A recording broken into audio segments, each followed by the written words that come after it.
Assalamualaikum warahmatullahi wabarakatuh. Sahabat-sahabatku sekalian, hari ini kita lanjutkan membaca buku Memberi Setangkai Perubahan. Kita sudah masuk di pertemuan yang ke-16. Kita akan baca bab 3, halaman 91. Kita hari ini memasuki bab 3. Bab 3 berjudul evaluasi ikhtiar. Ya. Jadi kita masuk dari halaman 91 sampai nanti dan seterusnya selama lebih kurang 10 menit, dan sesudah itu kita akan lanjutkan pada pertemuan-pertemuan berikutnya. Kita mulai.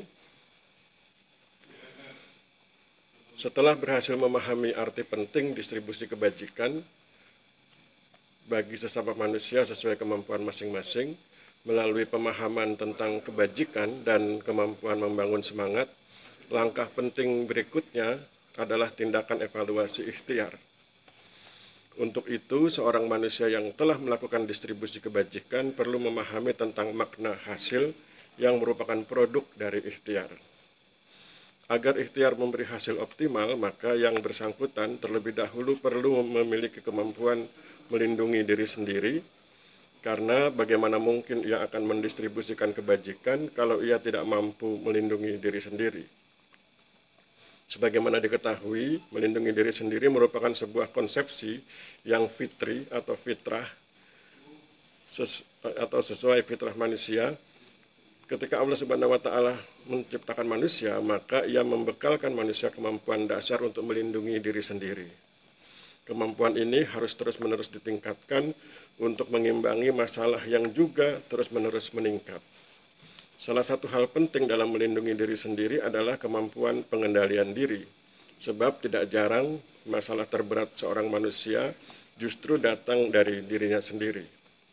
Oleh karena itu, setiap manusia perlu berlatih melakukan pengendalian diri agar ia dapat mengendalikan dirinya dalam suka dan duka. Ada 4 alasan yang menunjukkan tentang pentingnya latihan pengendalian diri, yaitu pertama, setiap manusia hendaknya mengerti bahwa dalam hidupnya sehari-hari ia akan menghadapi masalah, hambatan, kendala, atau tantangan. Ada kalanya seseorang bermasalah karena tidak memiliki harta, sehingga ia sulit membiayai hidup dan aktivitas kebajikannya. Namun ada kalanya pula seseorang bermasalah karena memiliki harta yang berlimpah, di mana ia memanfaatkan hartanya untuk hal-hal yang bertentangan dengan nilai-nilai Islam. Kondisi ini menunjukkan bahwa harta menjadi alat untuk menguji manusia yang hasilnya dapat berupa pemikiran, sikap, tindakan, dan perilaku yang bernuansa kebajikan. Namun dapat pula berupa pemikiran, sikap, tindakan, dan perilaku yang bernuansa keburukan. Kedua, setiap manusia hendaknya mengerti bahwa dalam hidupnya sehari-hari ia berpeluang menghadapi sesuatu yang menyakitkan hati. Ada kalanya seseorang dapat menahan diri ketika menghadapi sesuatu yang menyakitkan hati. Namun ada kalanya pula seseorang sulit menahan diri ketika menghadapi sesuatu yang menyakitkan hati. Oleh karena itu, setiap orang perlu berlatih dalam pengendalian diri, sehingga sesuatu yang menyakitkan hati tidak akan melukai dirinya.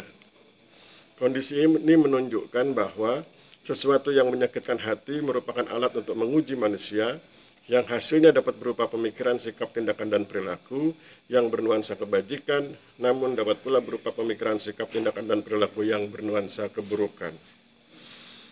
Ketiga, latihan pengendalian diri seorang manusia akan membentuk sosok diri yang penyabar dan bertakwa. Ia akan bersabar dalam melakukan berbagai tindak kebajikan, meskipun banyak masalah, hambatan, kendala, atau tantangan yang harus dihadapi. Ia juga akan meningkatkan ketakwaan meskipun banyak godaan yang menawarkan kesuksesan palsu, kemuliaan palsu, dan kebahagiaan palsu. Dengan demikian, latihan pengendalian diri seorang manusia merupakan suatu urusan yang patut diutamakan. Setiap manusia harus bersungguh-sungguh berlatih mengendalikan diri, terutama yang berkaitan dengan harta dan sesuatu yang menyakitkan hati, agar ia dapat melakukan tindakan kebajikan dengan hartanya dan memiliki kekebalan ketika terjadi sesuatu yang menyakitkan hati. Keempat, pelatihan ini sesuai dengan arahan Allah Subhanahu wa Ta'ala. Kamu pasti akan diuji dengan hartamu dan dirimu. Dan pasti kamu akan mendengar banyak hal-hal yang sangat menyakitkan hati dari orang-orang yang diberi kitab sebelum kamu dan dari orang-orang musyrik. Jika kamu bersabar dan bertakwa, maka sesungguhnya yang demikian itu termasuk urusan yang patut diutamakan. Quran surat 3 ayat 186. Allah Subhanahu wa taala dalam Quran surat 3 ayat 186 mengingatkan bahwa takwa merupakan urusan yang patut diutamakan. Dengan demikian, segenap pemikiran, sikap, tindakan, dan perilaku seorang manusia hendaknya berbasis takwa kepada Allah Subhanahu wa taala, termasuk ketika ia berupaya mempertahankan harga dirinya. Sebagaimana diketahui, tiap-tiap manusia memiliki harga diri karena Allah Subhanahu wa taala telah menciptakan manusia sebagai makhluk yang mulia. Harga diri seorang manusia tidak boleh dikorbankan karena hal itu berarti mengabaikan kemuliaan yang dihadiahkan Allah Subhanahu wa taala kepada manusia. Harga diri seorang manusia tidak ditentukan oleh kelimpahan harta, tidak ditentukan oleh ketinggian pangkat dan jabatan, tidak ditentukan oleh tingginya peringkat dan gelar akademis dan sosial, serta tidak ditentukan oleh asal muasal keturunan. Harga diri seorang manusia ditentukan oleh ketakwaannya kepada Allah Subhanahu wa taala. Karena ketakwaan seorang manusia kepada Allah Subhanahu wa taala akan memuliakan dirinya di hadapan Allah Subhanahu wa taala. Ketakwaan kepada Allah Subhanahu wa taala ini juga mendorongnya beribadah kepada Allah Subhanahu wa taala dan rahmatan lil alamin, bermanfaat optimal bagi lingkungan atau alam semesta. Dalam konteks rahmatan lil alamin, seorang manusia perlu menghindarkan diri dari prasangka buruk, terutama prasangka buruk kepada Allah Subhanahu wa taala. Prasangka buruk kepada Allah Subhanahu wa taala merupakan sesuatu yang dapat mengganggu kehidupan seorang manusia. Oleh karena itu, setiap manusia dianjurkan untuk berprasangka baik kepada Allah Subhanahu wa taala. Prasangka buruk kepada Allah Subhanahu wa taala mengakibatkan timbulnya suasana hati yang mudah cemas berlebihan dan tidak nyaman. Akibatnya, kinerja seorang manusia yang berprasangka buruk kepada Allah Subhanahu wa taala seringkali tidak optimal. Tidak sedikit pun prasangka buruk kepada Allah Subhanahu wa taala dapat memberi manfaat kepada manusia. Bahkan apabila tidak segera dihilangkan, prasangka buruk kepada Allah Subhanahu wa taala dapat menjebak seorang manusia sehingga ia percaya pada prasangka buruknya. Prasangka buruk kepada Allah Subhanahu wa taala merupakan pikiran menyesatkan yang merasuk pada diri seorang manusia. Oleh karena itu, prasangka buruk kepada Allah Subhanahu wa taala harus dilawan dan harus segera dihadirkan pesaingnya, yaitu prasangka baik kepada Allah Subhanahu wa taala.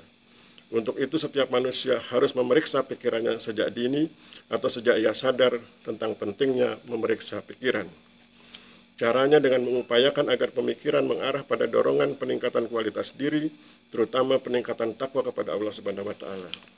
Teruslah membangun pemikiran yang mampu meningkatkan takwa kepada Allah Subhanahu wa taala dengan menghasilkan pemikiran yang bersedia terus-menerus menyemangati diri dalam berbuat kebajikan. Demikian sahabat-sahabat sekalian, sudah sekitar 10 menit kita akhiri pertemuan kita hari ini dan kita akan bertemu lagi besok pada pertemuan yang ke-17 ya. Hari ini pertemuan kita yang ke-16. Demikian yang dapat saya sampaikan. Mohon maaf bila terjadi kesalahan. Wabillahi taufiq wal hidayah. Wassalamualaikum warahmatullahi wabarakatuh.